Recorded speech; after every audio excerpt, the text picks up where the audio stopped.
Hello दोस्तों, कैसे हैं आप सब। आज की हमारी कहानी है पत्नी को गाली। बहू, तूने अच्छा नहीं किया अपने पति मोहित को उल्टा जवाब देकर। अरे तेरा पति ही तो है। यदि तू उसकी चार बातें बर्दाश्त कर लेगी तो तेरा कुछ घिस नहीं जाएगा। पति परमेश्वर होता है, यदि वह कुछ कहे तो बर्दाश्त कर लेना चाहिए। विमला ने अपनी बहू आरोही से कहा तो सास की बात सुनकर आरोही हैरानी से उनका चेहरा देखने लगी थी। कुछ समय पहले ही उसका विवाह मोहित से हुआ था। आरोही जहाँ बेहद शांत और मधुर स्वभाव की स्वामिनी थी, जो अपने पति को परमेश्वर के समान मानकर उसका बेहद सम्मान करती थी, वहीं मोहित इसके बिल्कुल विपरीत था।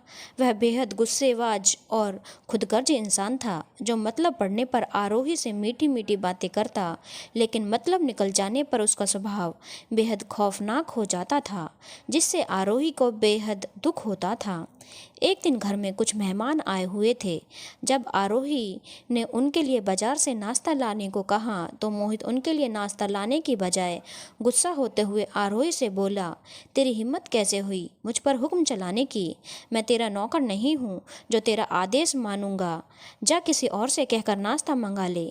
पति की बात सुनकर आरोही का मन दुखी हो गया था। दुखी मन से उसने अपनी सास से नाश्ता मंगवाने को कहा तो उन्होंने ससुर से कहकर बाजार से नाश्ता मंगाकर मेहमानों को खिलाकर विदा कर दिया था। एक दिन आरोही जब खाना खाकर अपने बर्तन रसोई में रखने जा रही थी, तब उसने देखा उसकी सास फोन पर अपनी बेटी अंजलि से बात कर रही थी। अंजलि फोन पर अपने पति की शिकायत कर रही थी, जिसे सुनकर वे अंजलि को समझाते हुए बोली, यदि तेरा पति तेरे साथ गलत व्यवहार करे तो तू बर्दाश्त मत करना, उसका कड़ा विरोध करना। यदि तूने उसका कड़ा विरोध नहीं किया तो उसे तेरे साथ गलत व्यवहार करने की आदत पड़ जाएगी, फिर वह कभी सुधरेगा नहीं। अपनी मम्मी की बात सुनकर अंजलि ने उन्हें उनकी सलाह पर अमल करने का आश्वासन देकर फ़ोन रख दिया था।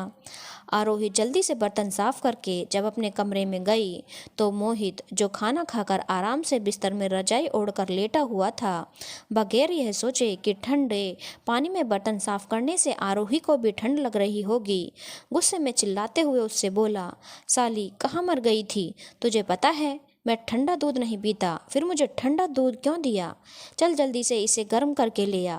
मोहित की बात सुनकर आरोही को तेज गुस्सा आ गया था, क्योंकि थोड़ी देर पहले ही वह मोहित के लिए गर्म दूध रखकर बर्तन साफ करने के लिए गई थी, मगर मोहित फ़ोन चलाने में इतना व्यस्त था कि उसे दूध पीने का होश ही नहीं रहा और दूध रखा रखा ठंडा हो गया। एक तो खुद की गलती और दूसरा उसके बोलने का लहजा, जिसे सुनकर आरोही को भी गुस्सा आ गया था। वह गुस्से में मोहित से बोली, साली का पति भी साला ही होता है।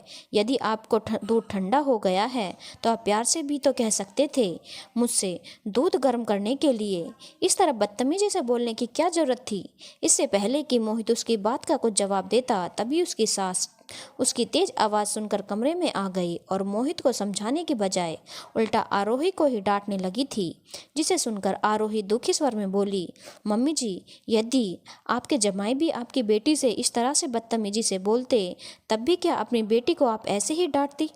थोड़ी देर पहले तो आप दीदी को समझा रही थी कि यदि तेरा पति तेरे साथ गलत व्यवहार करे तो बर्दाश्त मत करना, उसका कड़ा विरोध करना। जब मैंने कोई गलती नहीं की फिर मैं क्यों बर्दाश्त करूं। मैं उनके लिए गर्म दूध रखकर रसोई में बर्तन साफ करने गई थी, लेकिन फ़ोन के चक्कर में इन्होंने दूध पर ध्यान नहीं दिया, जिससे दूध ठंडा हो गया। इसमें मेरी क्या गलती। क्या मैं किसी की बेटी नहीं। मैं भी आपकी दी हुई सलाह का अनुसरण कर रही हूँ, ताकि यह दोबारा मेरे साथ ऐसा व्यवहार न कर सके। आरोही की बात सुनकर उसकी सास शर्मिंदा हो गई थी। वह मोहित को समझाते हुए बोली, आगे से बहू से ऐसा व्यवहार मत करना। चल अपनी गलती के लिए माफ़ी मांग। ठीक है, आगे से ऐसा नहीं कहूँगा। अब मुझे माफ़ कर दो, मोहित ने माफ़ी मांगते हुए कहा तो आरोही ने उसे माफ़ कर दिया था। दोस्तों, यह एक काल्पनिक रचना है, परंतु आज भी हमारे समाज में ऐसे बहुत से लोग रहते हैं जो छोटी छोटी बातों पर गुस्सा होकर अपनी पत्नी को गाली देकर उसका अपमान करते हैं। ऐसे लोगों को तुरंत तुरंत सबक सिखा देना चाहिए, नहीं तो ऐसे लोगों के कारण जिंदगी नरक बन जाती है, क्योंकि ऐसे लोग प्यार से समझाने पर भी समझते नहीं। जब उन्हें उन्हीं की भाषा में समझाया जाए तभी समझते हैं। धन्यवाद दोस्तों। अगर आपको कहानी अच्छी लगी हो तो चैनल को लाइक, शेयर और सब्सक्राइब करना ना भूलें।